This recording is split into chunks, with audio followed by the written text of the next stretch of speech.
Salut les gars, mes abonnés Pipo Foot. Donc aujourd'hui, je vais faire une vidéo pour revenir sur ce qui s'est passé lors de la finale de la Coupe d'Afrique des Nations. Donc le match Maroc-Sénégal. Voilà. Qu'est-ce qui s'est passé? Donc on a tous vu que le Sénégal a été champion d'Afrique pour la deuxième fois de son histoire. Lolo, dañ koy tegee ne kon mun ci dara. On va revenir sur les faits de ce match. Donc ce match a été plombé par l'arbitre, il faut oser le dire. Parce que, premièrement, le but refusé au Sénégal sur l'action de Seck, donc avec Hakimi. Donc on a vu que c'est Hakimi même qui est allé chercher le duel. À aucun moment, il n'a essayé de jouer le ballon. Il n'a même pas regardé le ballon. Donc c'est lui qui va au duel avec Seck. Il a perdu son duel, il s'est laissé tomber. Donc l'arbitre siffle avant que Ismaïla Sarr ne propulse le ballon au fond des filets. Donc foofu noonu ñu taxaw foofu tuuti arbitre bi dafa waroon bàyyi action bi mu terminer ba pare donc y a la VAR VAR lan la fiy jëriñ bul gaaw a empressé wu di tirer ay fautes alors que ni tu as la possibilité d'aller revoir l'action s'il y a litige, s'il y a faute, s'il y a quelque chose. Mais on a vu que l'arbitre s'est empressé de tirer de siffler une faute inexistante. Tout le monde a vu, les images sont là. Il n'y avait pas faute sur Hakimi. Donc ce but-là devait être validé. Parce que la faute revient à l'arbitre. Warul woon siffler benn yoon na bàyyi ba action bi jeex mu siffler. Après bu fekkee am na faute ñu dem xool ko ci VAR bi. Il ne l'a pas fait. Deuxièmement, sur l'action qui a amené cette polémique, mooy penalty yu Maroc bi. Donc tout le monde a vu que sur le départ de l'action, il y avait un hors-jeu flagrant de El Nessiri. Loolu kay tout le monde l'a vu. El Nessiri moom dafa devancer, il a devancé les défenseurs Mamadou Saraki. Donc il a fait action de jeu parce que il est allé vers le ballon. Ça c'est un hors-jeu. Mais l'arbitre a décidé de fermer les yeux. Ce qui s'est passé après, corner, donc le Marocain tire, El Hadj Malick Diouf, le latéral gauche sénégalais, donc a un accrochage avec Brahim Diaz, il a tiré sur l'épaule. Donc là-bas aussi, beneen problème am na foofu parce que on a vu la pression que Brahim Diaz a fait sur l'arbitre. C'est même Brahim Diaz qui a arrêté le jeu parce que normalement il devait recevoir un carton. Parce qu'il a obligé l'arbitre d'arrêter le match. Et que pour que la VAR puisse demander à l'arbitre d'aller voir ce qui s'est passé. Tout le monde a vu ça, gis ngeen ko. Donc nu mu yuuxu arbitre il a harcelé l'arbitre.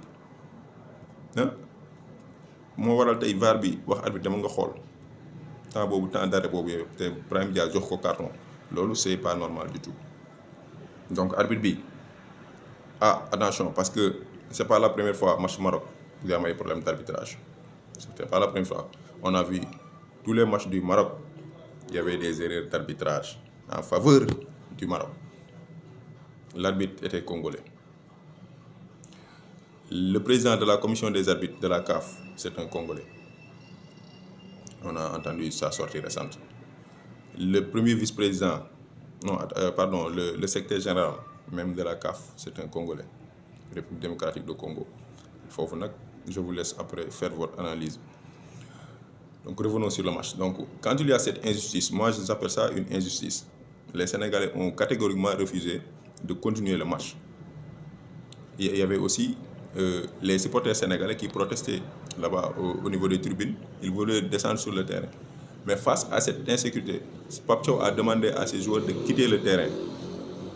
Am loolu moo foofu noonu sax gars yu bëri bàyyi si xel parce que Pape Thiaw loolu moo tax mu wax joueur nañ génn mais nekkul ni pour arbitre lu mu tiré penalty de non parce que sécurité amatul foon ndax instant boobu noonu gis nañ ni si les supporters ñu ngi essayer di wàcc ci tribune bi ci tribune bi pour ñëw dugg si biir terrain bi foofu sécurité amatu fa c'était le laisser aller partout mais ñun ay Sarr lañ yor on a ay Sadio Mané lañ yor ay Edouard Mendy lañ yor donc seen sécurité dañ ko war a maanaam gérer ba mu nu mu gën a mucc ayib mais lépp mënoon na fa am donc c'est instant que Pape Thiaw a décidé d'appeler ses joueurs de regagner les vestiaires mais sauf que Sadio Mané moom tout le monde a vu que il a refusé, il a dit aux joueurs de revenir, de jouer comme des hommes. Donc après ils ont accepté de revenir. Donc même foofu noonu aussi tamit tous les joueurs n'ont pas regagné les vestiaires. Donc minimum il y avait un joueur sénégalais qui était resté sur la pelouse. Foofu noonu lu tax ma andi ko mooy affaire règlement moo tax parce que am na fu ñuy waxee ci règlement bi ci article 82 bi bu fekkee ni donc équipe bi dafa génn bañ a ñëwaat ñu constaté ni équipe bi génn bañ a ñëwaat te match bi eggul boobaa day perte match bi alors que loolu amu fa. Donc minimum amoon na joueur sénégalais bu resté woon sur le terrain penalty bi ñëw donc Brahim Diaz jël penalty bi def Panenka il rate complètement son geste mais di arrête le penalty justice divine voilà justice divine.